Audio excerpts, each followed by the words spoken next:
2020년 4월 5일 행복한 교회 주일 영상이대. 2020년 행복한 교회 고난주간 특별 새벽기도회가 4월 6일 월요일부터 11일 토요일까지 있습니다. 매일 아침 6시 대예배당에서 진행됩니다. 유튜브 채널을 통해서도 성도님들 가정에서 실시간 방송으로 참여 가능합니다. 오늘 주일 예배는 신약 마가복음 14장 43절에서 50절까지의 말씀으로 실패는 은혜의 어머니라는 제목으로 선우준 목사님께서 말씀을 전하실 예정입니다.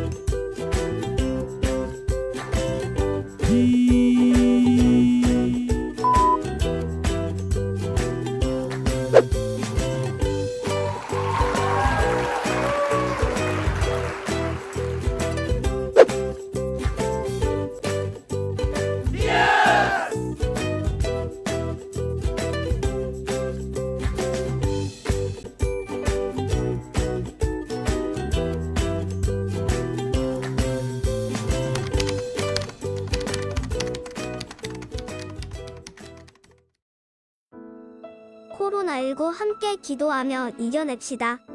우리를 사랑하시는 이로 말미암아 우리가 넉넉히 이기느니라. 로마서 8장 37절 말씀.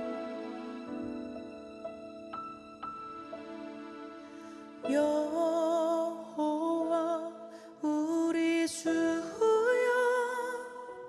주의 이름이 온 땅에 어찌 그리 아름다운지요 어찌 그리 아름다운지요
어찌 그리 아름다운지요.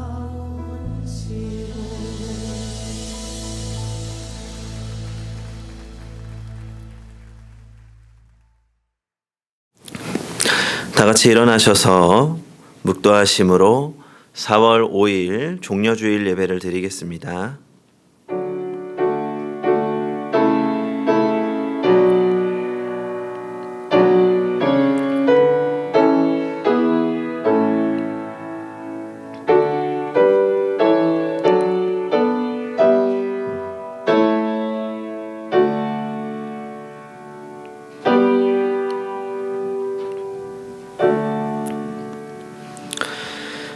내 의의 하나님이여, 내가 부를 때에 응답하소서. 곤란 중에 나를 너그럽게 하셨사오니 내게 은혜를 베푸사 나의 기도를 들으소서. 아멘. 다 같이 경배와 찬양 찬송가 1장 찬양하겠습니다.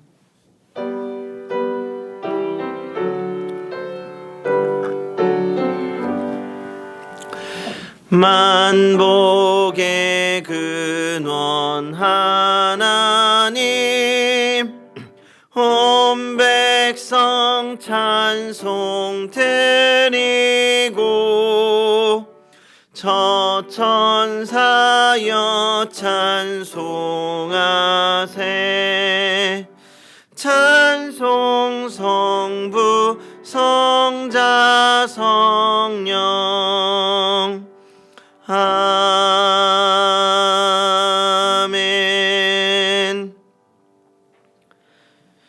이 시간 다 같이 주님 앞에 겸손히 머리 숙이셔서 참회의 기도를 드리겠습니다.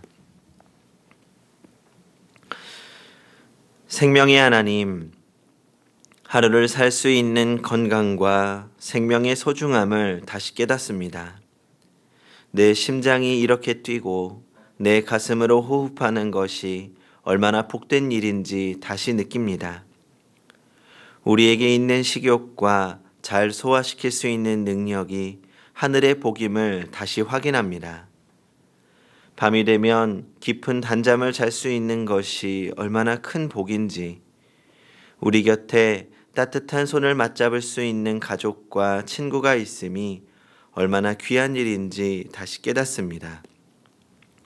성령이시여, 우리 안에 감사가 머물게 하여 주시옵소서. 잃어버린 감사가 회복되고 늘 찬송하게 하여 주시옵소서.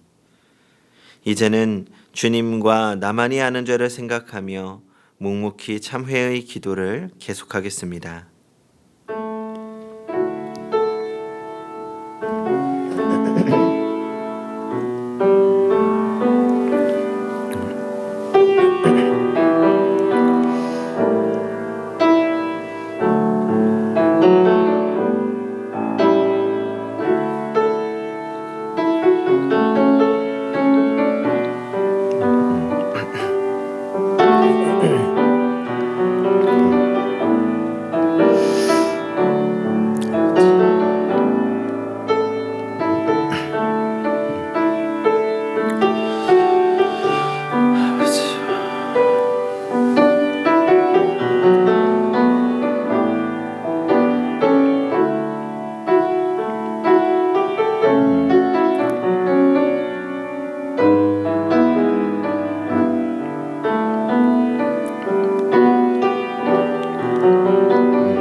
누가 능히 하나님께서 택하신 자들을 고발하리요?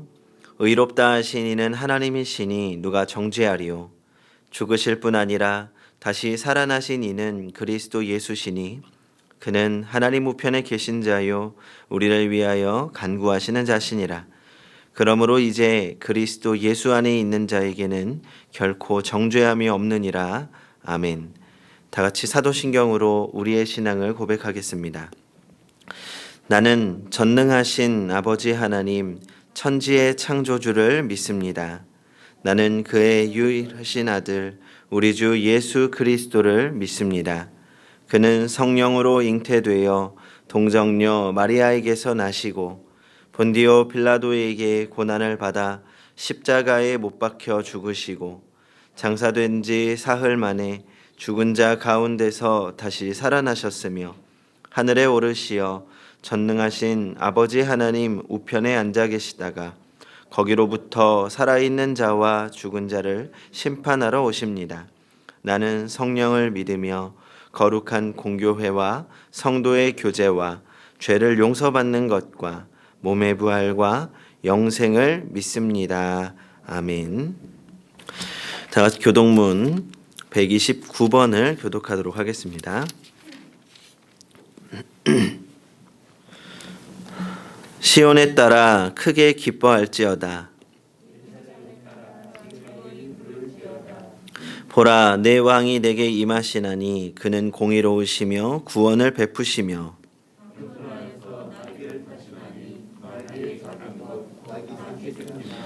내가 에브라임의 병거와 예루살렘의 말을 끊겠고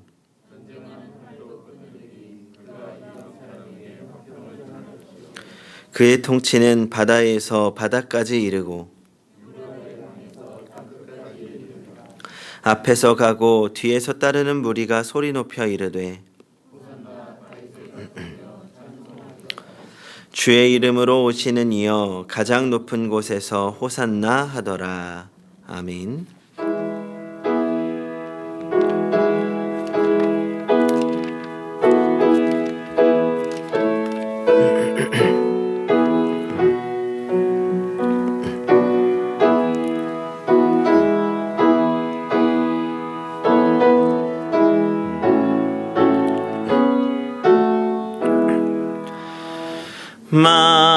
만왕의 왕 내 주께서 왜 고초당했나 이 벌레 같은 날 위에 그 보혈을 흘렸네. 십자가 내가 처음 볼 때에 나의 맘에 큰 고통 사라져 오늘 믿고서 내 눈 밝았네. 참 내 기쁨 영원하도다. 주 십자가 못 박힘은 속죄야만인가 이 긍휼함과 큰 은혜 말할 수 없도다. 십자가 나의 맘에 큰 고통 사라져 오늘 믿고서 내 눈 밝았네. 참 내 기쁨 영원하도다. 늘 울어도 그 큰 은혜 다 갚을 수 없네. 나 주님께 몸 바쳐서 주의 이름 쓰리. 십자가 내가 처음 볼 때에 나의 맘에 큰 고통 사라져 오늘 믿고서 내 눈 밝았네. 참 내 기쁨 영원하도다.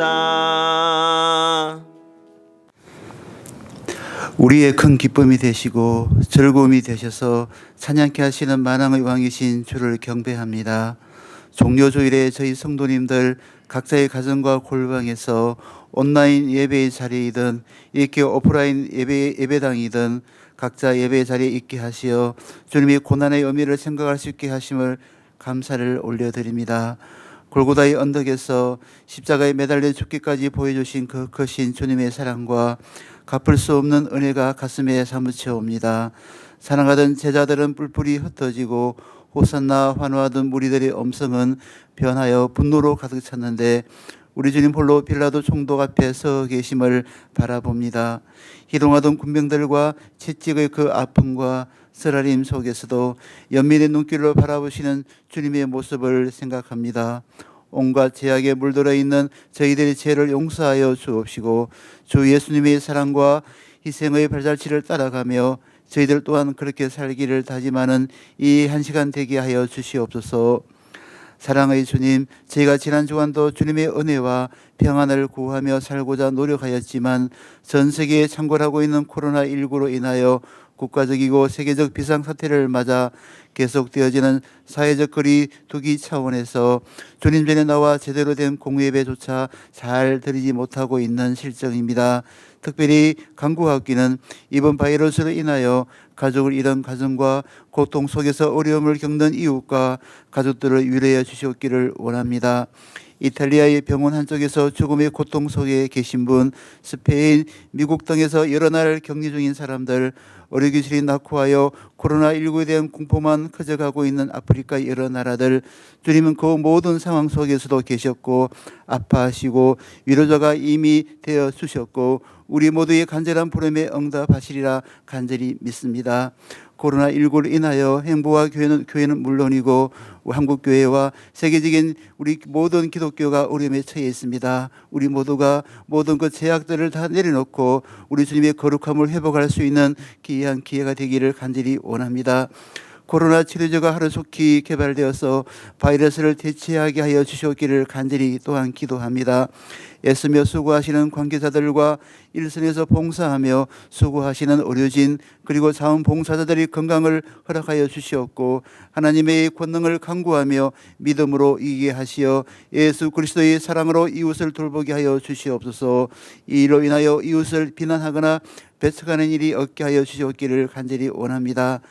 주님, 다음 주 15일에는 앞으로 4년간 우리나라를 이끌어갈 제21대 국회의원을 선출하는 총선이 있습니다. 사후의 대립을 떠나 정의롭고 공정하고 자유로운 나라를 앞장서 이끌 수 있는 지도자가 선출되기를 원합니다. 그리야 선출된 새로운 입법부 국회의원들이 코로나19로 일그러진 이 땅을 올곧게 세워나가고 남북한의 문제도 평화적인 해결을 위한 단초를 놓게 하시고 희망찬 미래를 위하여 열심히 일하고 정치적으로 나라가 안정되게 하여 주시옵기를 기도합니다. 이 시간 단위에 세우신 사랑하는 손호준 목사님에게 한량 없으신 은혜를 베푸사 하나님의 비밀의 말씀을 대언하시는 가운데 성령의 역사가 일어나게 도와 주시옵소서.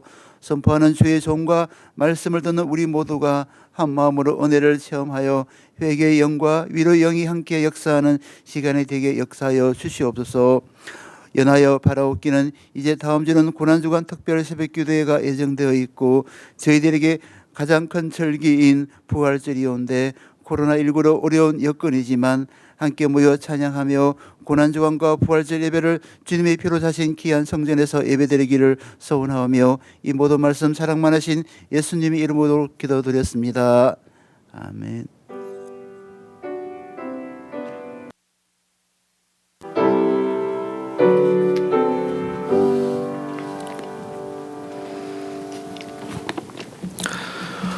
오늘 우리에게 주시는 하나님의 말씀은 마가복음 14장 43절부터 50절까지 말씀입니다. 하나님의 말씀을 봉독하겠습니다.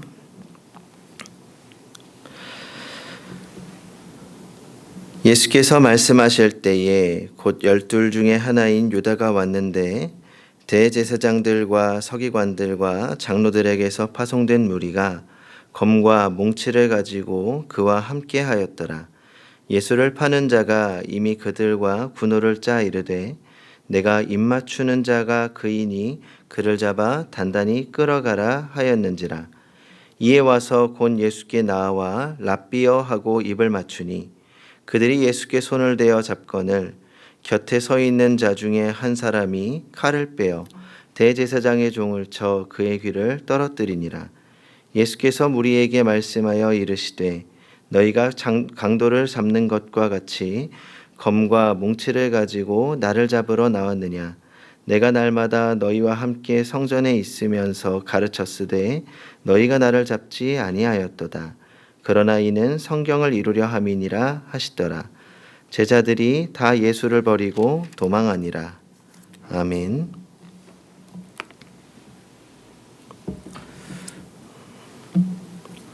말씀을 위하여서 한 번 더 기도하겠습니다. 지금 우리와 함께 하시고 말씀해 주실 하나님, 오늘도 주님의 말씀을 듣게 하시니 감사합니다. 이 시간 살아계신 하나님의 말씀이 선포되어질 때 성령님 조명하여 주시고 깨닫게 하여 주시옵소서. 말씀을 통하여 주님의 뜻을 알게 하시고 또 순종함으로 승리할 수 있는 힘을 주시옵소서. 예수님의 이름으로 기도합니다. 아멘.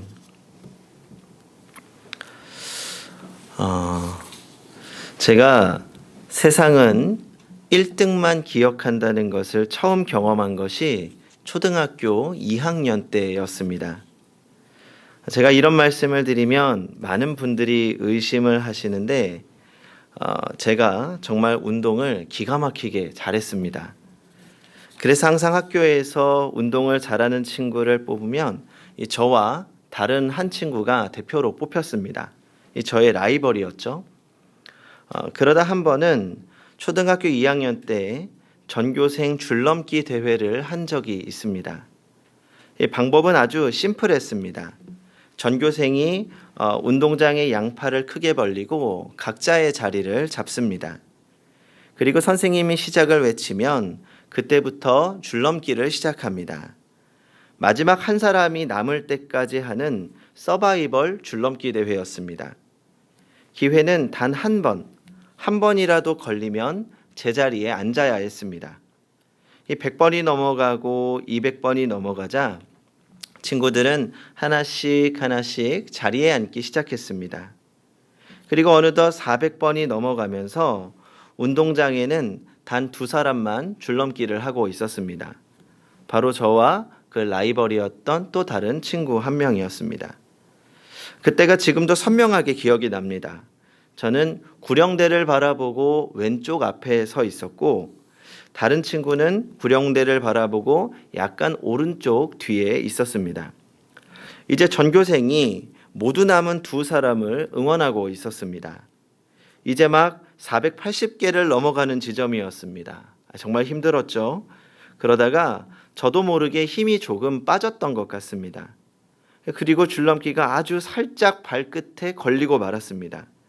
제 기억으로는 487개였던 것으로 기억합니다. 그런데 그렇게 제가 걸려 넘어지는 순간 제 주위에서 응원을 하고 있던 친구들은 모두 함성을 지르며 다른 친구에게로 달려갔습니다. 최후의 승자를 축하하고 신기록을 보기 위해서였습니다. 제 주위에는 저와 가장 친한 친구 한두 명만 남아 있었고 모두 다 1등을 바라보며 숫자를 세고 있었습니다. 얼마나 어린 마음에 상처가 되던지요. 그때 깨달았죠. 세상은 1등만 좋아하는구나. 그리고 나서 제가 이사한 곳이 청담동입니다. 부자 동네죠. 가정 형편이 넉넉하지 않은 상황 속에서 친구들에게 기죽지 않고 살기 위해서는 정말 많은 노력을 해야 했습니다. 그러다 보니 제 삶이 늘 전투적이었던 것 같습니다.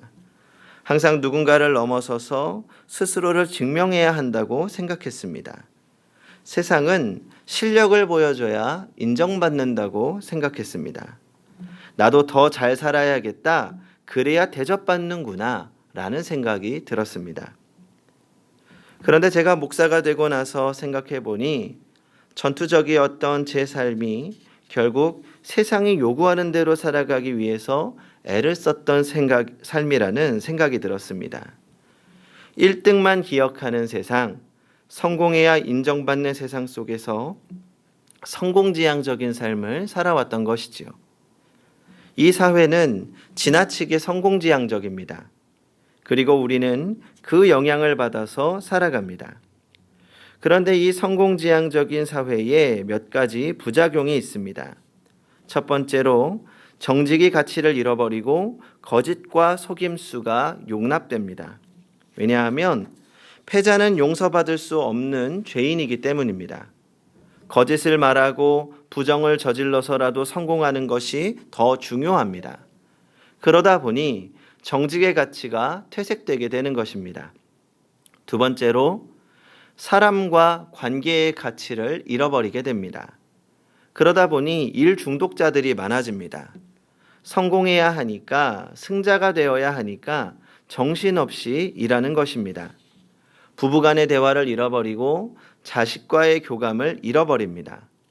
성공이 관계의 문제를 해결해 줄 것이라고 생각하게 됩니다. 세 번째로 사람들의 마음속에 두려움과 죄책감이 생깁니다. 과거의 실패를 감당하지 못하는 겁니다. 실패에 사로잡혀 미래를 망치는 사람들이 얼마나 많은지 모릅니다. 중고등학생 시절부터 실패와 낙오를 경험하고 미래를 포기한 친구들이 너무 많았습니다. 그러나 분명한 것은 우리 가운데 누구도 실패하지 않을 사람은 없다는 것입니다. 실패가 우리 삶의 일부분이라는 것입니다. 우리는 사람이기 때문에 실패할 수밖에 없고 우리는 연약하기 때문에 넘어질 수밖에 없습니다. 그렇다면 우리는 이 실패를 하나님 앞에서 어떻게 받아들여야 합니까? 성경은 이 일에 대하여서 침묵하지 않으십니다.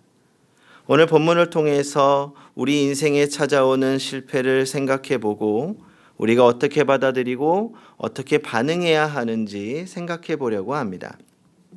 첫째로 실패를 받아들여야 합니다. 하나님은 실패를 받아들이라고 말씀하십니다. 혹시 최근에 실패를 경험해 보셨습니까? 우리가 실패했다는 것은 살아있다는 증거입니다. 그것은 잘못된 것이 아닙니다. 우리는 실패할 수밖에 없는 존재이기 때문입니다. 실패는 우리 삶의 일부분입니다.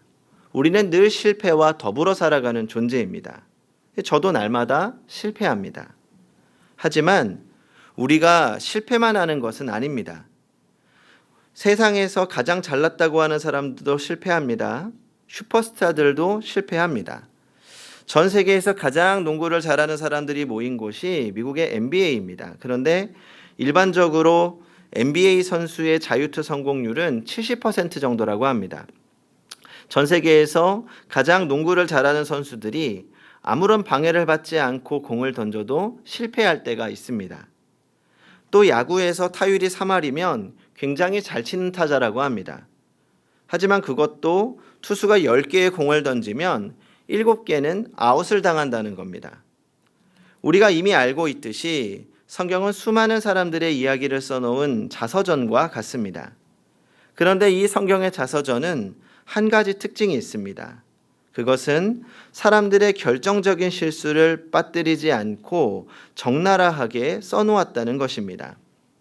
노아를 생각해 보십시오. 노아는 술에 취해 아들을 저주한 사람입니다. 모세는 화를 내고 가나안 땅에 들어가지 못했습니다. 다윗은 간음하고 살인까지 저질렀습니다. 기드온은 두려워서 도망갔고 기생라합은 한때 창녀 생활을 했습니다. 도마는 의심했고 요한과 마가는 사역의 현장에서 도망갔습니다. 그리고 오늘 본문에서 나오는 제자들을 보십시오. 모두 다 도망갔습니다. 그리고 예수님의 수제자 베드로를 기억해 보시기 바랍니다. 얼마 전까지만 해도 베드로는 예수님을 부인하지 않겠다고 큰 소리 쳤습니다. 그렇게 큰 소리를 쳐놓고 예수님을 떠나고 후에는 예수님을 모른다고 3번이나 부인합니다. 세 번째는 저주하기까지 했습니다. 예수님을 저주한 것이 아니라 자신을 저주했습니다.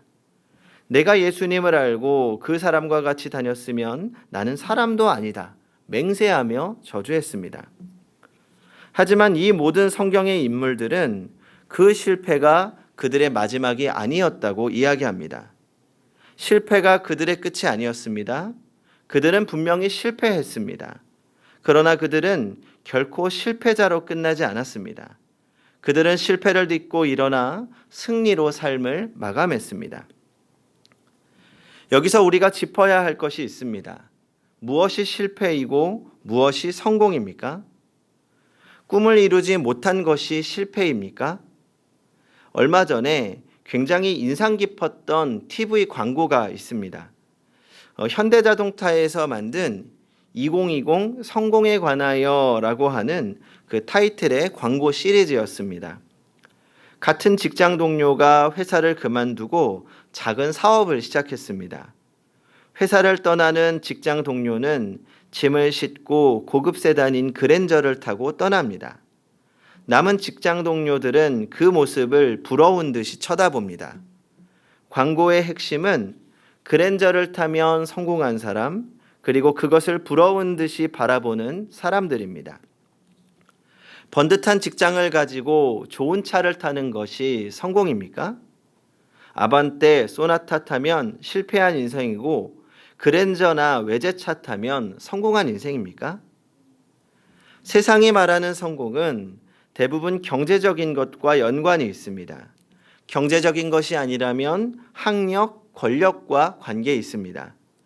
그러니까 사회적으로 사람들에게 인정받을 수 있는 어떤 객관적인 데이터가 있으면 성공했다고 이야기합니다.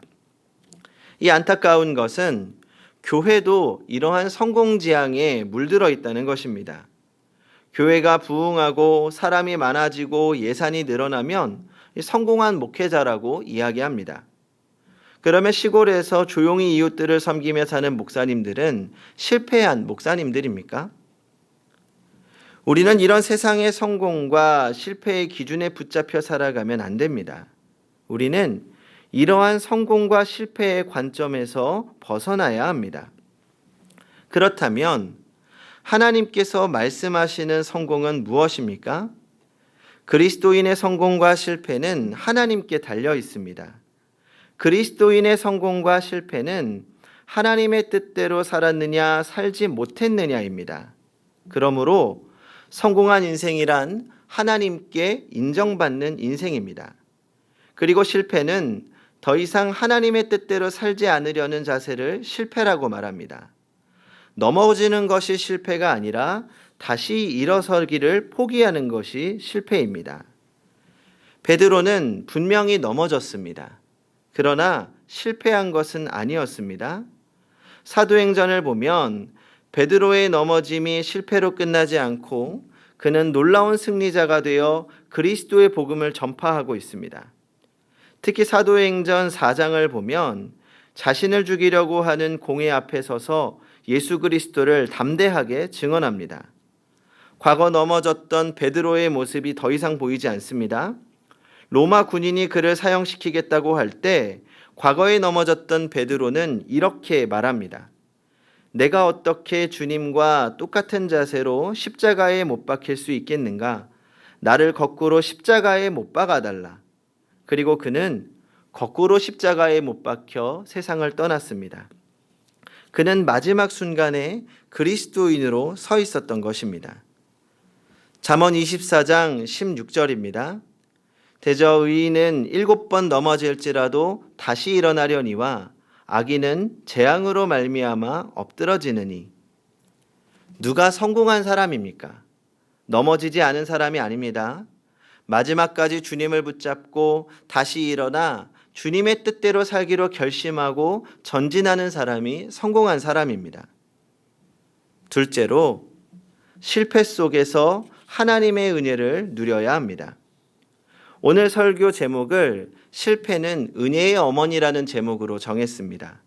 말 그대로입니다. 실패는 은혜를 경험하는 축복의 통로라는 것을 기억해야 합니다. 만약 우리가 실패했을 때 주위 사람들이 놀랄 것입니다. 작은 실수는 괜찮습니다. 하지만 어느 날 우리가 배우자 몰래 외도를 했다면 우리의 남편이나 아내는 정말 충격을 받을 것입니다. 우리의 부모님들도 실망할 것입니다. 우리 자신 스스로도 놀랄 것입니다. 그러나 이 세상 사람들은 다 놀라도 한 분은 놀라지 않으십니다. 그분은 하나님이십니다. 하나님은 우리의 실패를 예측하고 계시기 때문입니다. 제자들이 예수님을 다 떠날 때, 베드로가 예수님을 모른다고 부인했을 때 예수님은 어떻게 쳐다보셨습니까? 예수님은 이미 다 아셨습니다. 하나님은 우리가 잘못하고 실패하는 것을 이미 다 알고 계셨습니다. 우리는 어려서부터 우리의 행위와 결과에 따라서 우리의 가치를 인정받는 사회에서 자랐습니다. 예를 들어 어릴 때 착한 일을 많이 하면 부모님이 어떻게 합니까? 아이고 예쁘다, 멋지다, 훌륭하다 칭찬합니다. 장난감도 사줍니다. 잘못하면 어떻게 합니까? 아이고 꼭 지 아빠 닮아가지고. 그래서 우리는 아이 때부터 나의 행동에 따라서 나의 가치가 결정된다는 생각을 하며 자라게 됩니다. 이것이 잘못입니다. 성경은 그렇게 말하지 않습니다. 하나님의 은혜는 그렇게 해석될 수 없습니다. 우리의 가치는 우리의 행위와 무관합니다. 내가 무엇을 잘해서 하나님이 나를 사랑하시는 것이 아닙니다. 하나님은 무조건적으로 우리를 사랑하십니다. 로마서 5장 8절입니다. 우리가 아직 죄인 되었을 때에 그리스도께서 우리를 위하여 죽으심으로 하나님께서 우리에 대한 자기의 사랑을 확증하셨느니라. 우리가 예수 믿고 올바로 행동하니까 하나님이 우리를 위해 아들을 보내신 것이 아닙니다. 우리가 죄 짓고 있을 때 하나님이 우리를 사랑하셔서 자기 목숨을 내어주신 것입니다. 하나님께는 조건이 없습니다. 우리의 실패로 인해 하나님이 우리를 사랑하지 않을 것처럼 생각하십니까?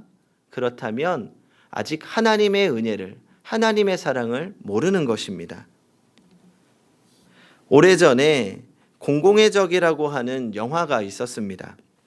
이 공공의 적 주인공 설경구는 전직 국가대표 복싱 선수 은메달리스트 출신의 이 강동석 강력계 형사입니다. 이 손보다 주먹이 먼저 나가는 스타일로 범죄자들에게 공포의 대상이었습니다. 비 오던 어느 날 순찰을 갔다가 우비를 쓰고 수상한 남자와 부딪힙니다. 그러면서 칼이 떨어졌는데 그 남자는 칼을 버리고 그냥 도주합니다. 다음 날 그 근방에서 노부부 살인 사건이 일어납니다. 집에서 잔인하게 칼에 찔려 죽어 있었습니다.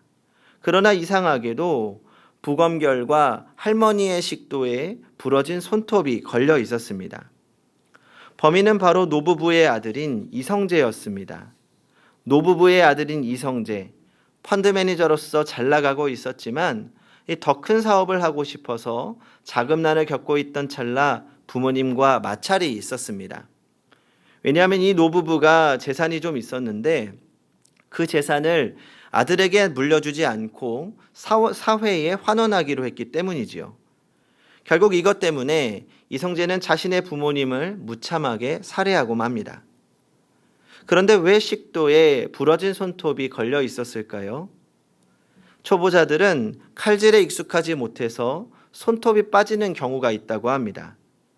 이성재가 칼을 휘두를 때 그만 손톱이 빠졌던 것입니다. 그런데 할머니는 그 손톱이 증거가 되어서 아들이 잡혀갈까 봐 죽어가면서도 손톱을 삼켰던 것입니다. 겨우 손톱을 삼키면서 마지막까지 아들을 안타깝게 바라보던 어머니의 눈빛이 아직도 인상 깊게 남아 있습니다. 결국은 그 손톱이 결정적인 증거가 되어서 이성재는 붙잡히게 됩니다. 좀 가슴 아프고 슬픈 이야기이기도 하지요. 어쩌면 잘못된 사랑의 표현이 아닐까 생각이 들기도 합니다. 잘못은 대가를 치르고 고쳐야 하는 것 아닌가 생각합니다. 그것이 당연하다는 생각이 듭니다. 그런데 그럼에도 불구하고 아들에게 기회를 주고 싶은 것이 어머니의 사랑 아닐까요? 그리고 우리는 성경에서도 그 어머니의 사랑을 발견하게 됩니다.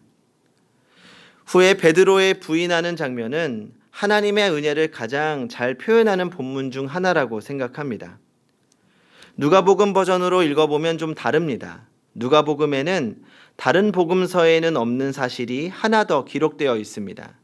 그것은 베드로가 예수님을 3번 부인한 순간 예수님이 베드로를 쳐다보신 것입니다.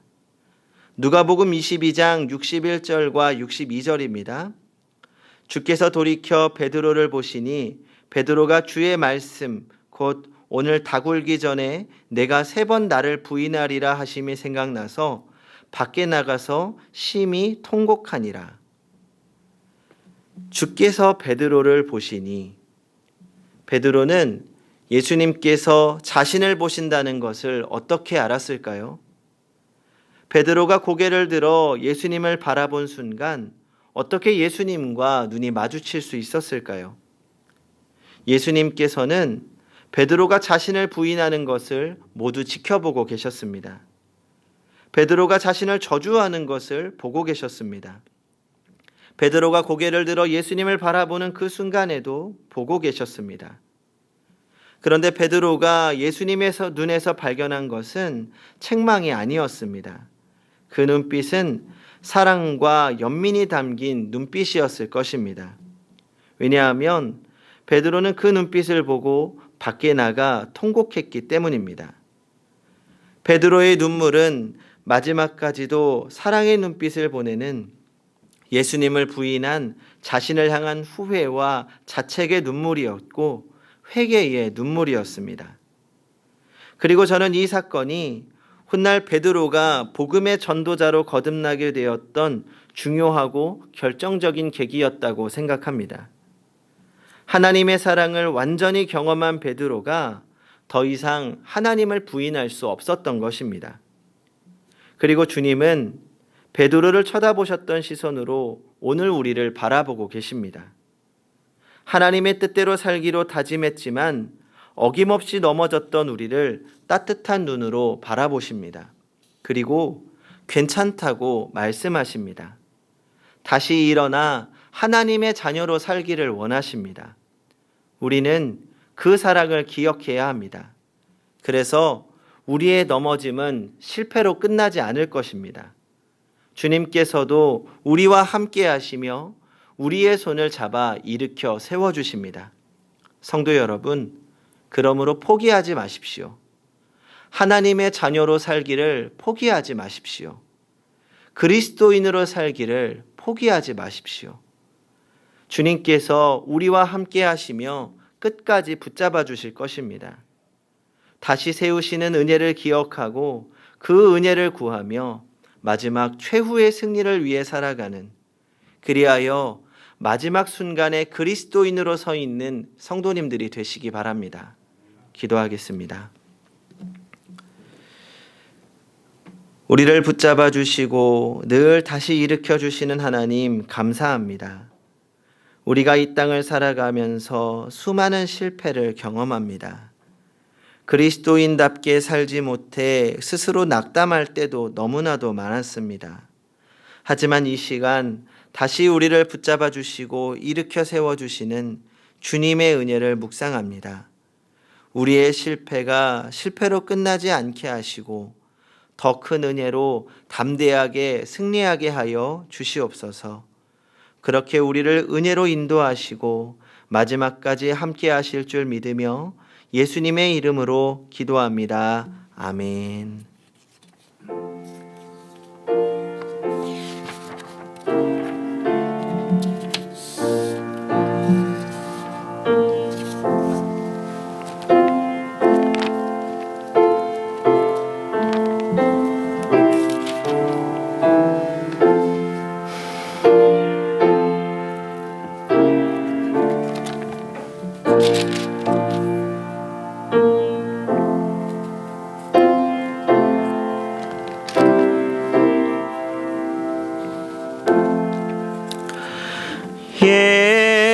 예수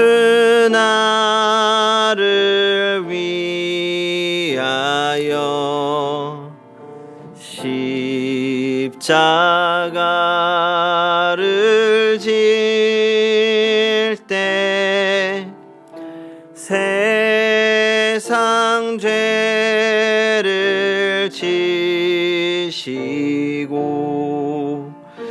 고초당하셨네.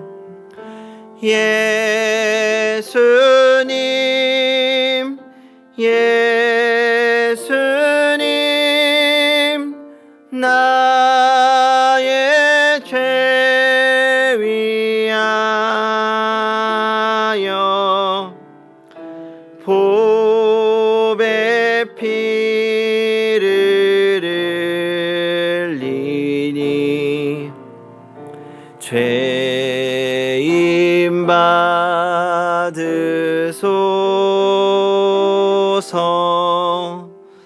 십자가를 지심은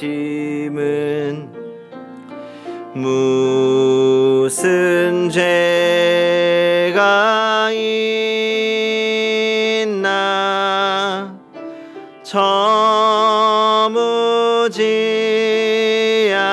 사람들 메시아 죽였네. 예수님, 예수님, 나의 죄 위하여 보배 피를 흘리니 죄임 받으소서. 피와 같이 붉은 죄 없는 이가 없네. 십자가의 공로로 눈과 같이 되네. 예수님, 예수님, 나의 죄 하여 보배 피를 흘리니 죄임 받으소서.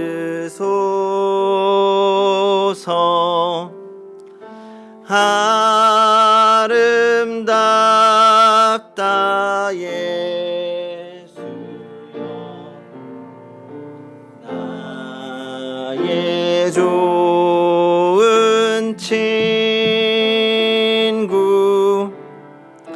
예수 공로 아니며 영원형 벌 받네. 예수님, 예수님, 나의 죄 위하여 보배 피를 흘리니 죄임 받으소서.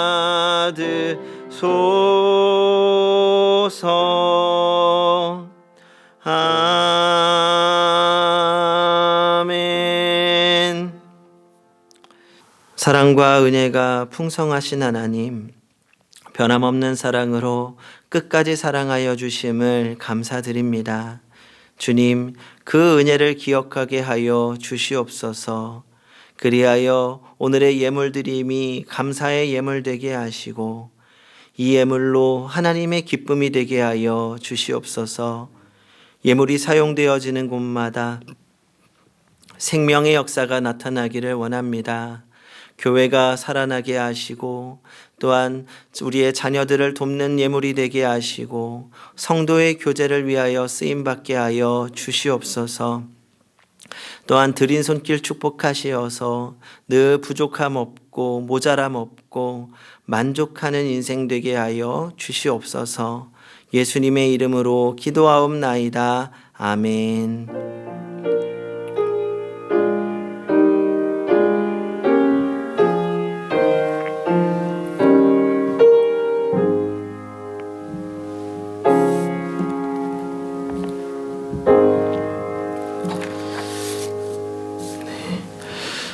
교회 생활 보시겠습니다. 주보를 참고해 주시기 바랍니다. 금요기도회는 2층 대예배당에서 이루어질 계획 예정입니다. 그리고 이번 주간이 우리 고난주간입니다. 그래서 우리가 해마다 고난주간 특별 새벽기도회를 했는데요. 올해도 우리 고난주간에 특별 새벽기도회가 있습니다. 다만 현재 여건상 또 우리가 또 모여서 예배 드리실 수 있는 분들은 오프라인으로 또 예배를 드리시지만 또 온라인으로도 병행하여서 드리려고 합니다. 이제 우리 행복한 교회 유튜브 구독해 주신 분들이 많아지셨는데 우리 행복한 교회 유튜브 채널로 들으실 수가 있습니다. 아직 구독을 못 하신 분들은 미리 구독을 해 놓으시면 좋을 것 같습니다. 그리고 행복한 교회는 방역수칙을 준수하여서 예방하며 또 예배에 힘쓰고 있습니다. 그리고 다음 주 주일은 우리 부활절입니다. 우리 행복한 교회뿐만 아니라 온 교회의 가장 큰 축제이면서 기쁨의 날, 잔치 날인데요. 지금 사회적인 환경과 바이러스의 문제로 인하여서 우리 다음 주도 온라인과 오프라인으로 해서 병행하여 예배를 드리려고 합니다. 우리 건강하게 지내시고 또 그리고 또 예배당에서 예배를 드리시는 분들은 또 철저하게 준비를 하고 참여해 주시기 바랍니다. 그리고 또 부활에 감사하여서 주보 속 준비된 헌금 봉투에 정성껏 헌금해 주시기 바랍니다. 다 같이 일어나셔서 옆에 계신 성도님들과 인사 나누겠습니다. 주님의 이름으로 사랑합니다. 주님의 이름으로 축복합니다. 행복한 교회입니다. 행복하십시오. 행복하십시오. 다 같이 손을 높이 들고 찬양하겠습니다.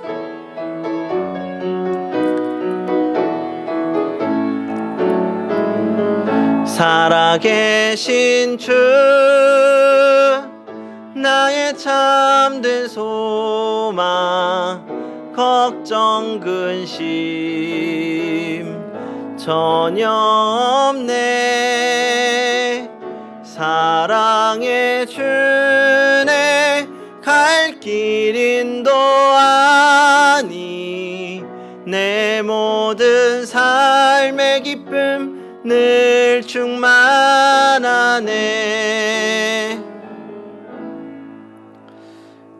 이제는 우리 주 예수 그리스도의 은혜와 하나님 아버지의 크신 사랑하심과 성령님의 교통하심이 늘 넘어져도 은혜로 다시 일어나 늘 감사와 찬송으로 살아가는 행복한 교회의 성도들과 사랑하는 각 가정 위에 지금부터 영원토록 함께 하시기를 간절히 축원하옵나이다. 아멘.